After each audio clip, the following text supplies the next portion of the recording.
Welcome to my channel, and definitely if you're interested, please subscribe. So a little bit about me. I started this because I am a Korean adoptee. I was adopted when I was 3 months old. I was found abandoned as a baby in a town outside of Seoul and brought to a police station, and I was in an orphanage for about 3 months, and then I was adopted by my amazing, loving family who I am so grateful that I've had. I pretty much started this channel because I'm on the search for reconnecting with my Korean culture, trying to see if there are any biological relatives out there. And I also definitely want other Korean adoptees to know that they're not alone. Many of you may already hear the stories that our adoptee papers are not always accurate. A lot of us have the same story, that our birth parents are unknown and that we were abandoned somewhere and then we were placed for adoption. My story is similar to a lot of other Korean adoptees that I have heard about, and I essentially feel that I do want to get closer to the truth and see, is the story that I have in my papers, is it really true or is it a fabricated story? So a little bit about the history of adoption in Korea. The Korean War brought about a lot of orphans, and a lot of these orphans were mixed race children, and unfortunately the Korean attitude was, if you're not biologically or blood related to me, then I'm not going to raise you. So a lot of babies were adopted to other countries, essentially starting the exportation of babies to other countries. A lot of us were adopted by white families, so we really didn't know anything about our culture. For me personally, I tried to assimilate, and I tried to not face anything about my Koreanness. I didn't want to know anything about Korea. I wished I didn't look Korean. I really had no desire to know anything about Korea when I was young. I did get older and realized that there's essentially a diaspora, which is, people are spread from the original homeland and scattered all over. And there's essentially about 200,000 of us that they estimate that were placed for adoption and in different countries. So when I say my parents or my mom or my dad, I am talking about my adoptive parents, but they're the only parents that I've ever known. So I don't use the word adoptive in front of it. So my mom and dad love me very much. I have siblings who love me very much. I have had a wonderful upbringing. My childhood was fantastic. I have such great memories of my childhood.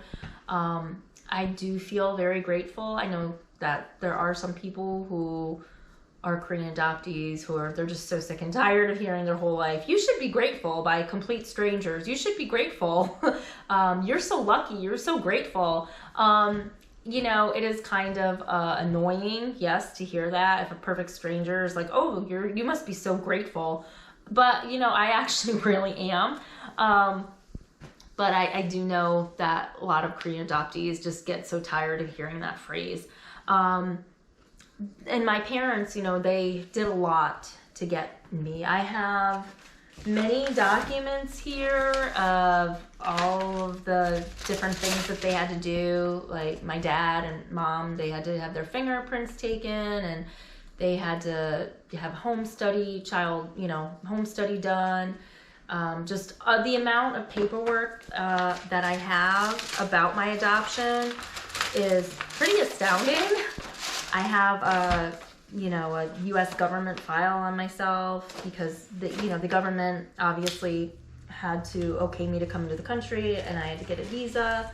And I have papers that are Korean papers that I wouldn't know what they say other than for translation. Document that accompanies it. My interesting thing about my papers is when my parents were trying to adopt me, they would get pictures of babies that were available for adoption, and one of the things I do have here is I have the picture of me that they were sent from the orphanage before they got me. And this is the picture here. Kind of a crazy story is some people are finding that the picture that was sent to their parents who were adopting them doesn't look like them. And they're wondering, what happened? Was I switched with another baby? Did something happen to the other baby? And I have heard stories of that where the baby that they were supposed to get either died before they could make it, and so they just sent another baby in its place, and they didn't tell anybody that, oh, this is actually a different baby with a different name. Maybe the baby was too sick, couldn't make it. So I kind of looked at this picture and thought, does this really look like me? The verdict is kind of split. Years ago when I saw this picture, I did not think it looked anything like me. But now I kind of did look at it. I know this sounds ridiculous because the picture kind of looks like it was taken at an angle. So I literally did go into the bathroom and I was looking in the mirror and I kind of like put my head up and I thought, that does kind of look like my nose. And then I found 2 pictures of me that are the oldest pictures that I have. And I just kind of compared them and then I thought, okay, well, that does kind of look like me. This is a picture of me on the plane. I was number 9, apparently, coming over on the plane. And that picture is kind of difficult to tell because it's kind of more like a profile, like a partially profile, sideways picture. And then this one, this is actually my dad holding me after I got out of the hospital. I had to have a procedure on my heart done because I was very sick when I came over. So that's a picture of my dad holding me. And when I compared that picture with this picture, I did think, okay, that probably is me because the hairline looks similar, the eyebrows look similar, the nose even kind of looks similar. So I guess I did kind of think, okay, well, hopefully they did get the right baby. But it is kind of funny because my sister, she's my parents' biological daughter. She's like, well, it doesn't matter. We got the right baby. You are the right baby. And okay, yes, I am. I guess I was the right baby. So, but I do kind of wonder, okay, was this really me? I think I start to think like, yeah, it really is me. But the other thing that brings up, I did mention about my heart and the pictures, I did mention about my heart and the papers that I have say that my chest x-ray was negative and I was healthy and I was cleared to come to the United States.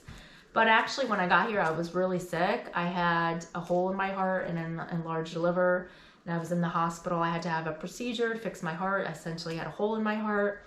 So I feel like, my parents definitely didn't know that they were getting a sick baby. I guess the woman on the plane, when they handed her over to my mom, she told my mom that I had a cold and that I had not ate or drank for the whole 30-hour flight, which I find that's pretty interesting. And, Korea, unfortunately, they're coming out, they're past now as far as adopting babies. They did make a lot of money. It turned into a huge business for them. And you have to think that when these adoptions first started in the 1950s, that country was really, really poor. People were really poor after having their country ravaged by war. And a lot of babies did not have parents.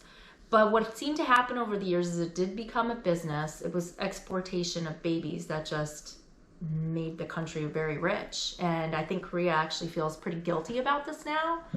And there are tours for Korean adoptees where you do go back to Korea and the government essentially kind of apologizes to you, from what I've heard. I have not done one of these tours yet, but it is one of my goals to go back. So again, that's why this is called From Austin to Chosun. I'm 46 years old. Why I'm going on this search, and essentially it is because of the stories that I have seen of Korean adoptees where their papers are just like mine, where it says that they were abandoned, their parents are unknown.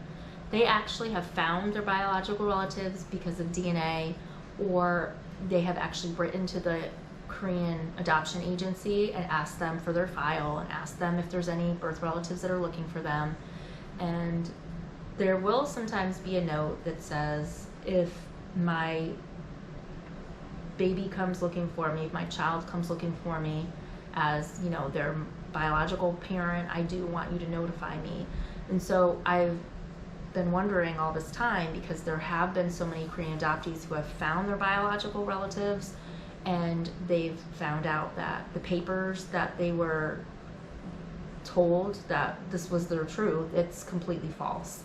So I am at that point where I feel like I don't have any expectations, because all this time I thought I was abandoned, and never ever thought there would ever be a chance that there's a biological relative out there that could possibly be looking for me. I really want to figure out what the truth is, and you know, if there has been somebody that's been looking for me for 46 years, I would really like to be able to give them an opportunity to know that I'm alive, that I had a great life, that I'm doing well, to meet them, to see that I have the best parents, I had the best family ever, and that if they did in fact willingly, you know, abandon me, and you know, in the hopes that I would get a better life, I want them to know that I did get that. On the other hand, if I find out that, you know, if I do find out that my biological relatives have been tricked, or they didn't know that maybe they needed help, and they didn't have the money to take care of me, so they maybe brought me somewhere for a time, and then all of a sudden, you know, the government's saying, okay, we don't have her anymore, oh, she's gone now.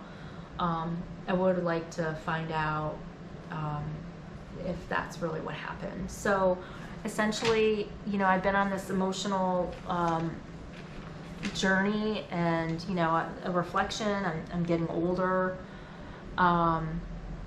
just wondering if somebody's been looking for me. And I've also uploaded DNA to the different sites to try to find biological relatives.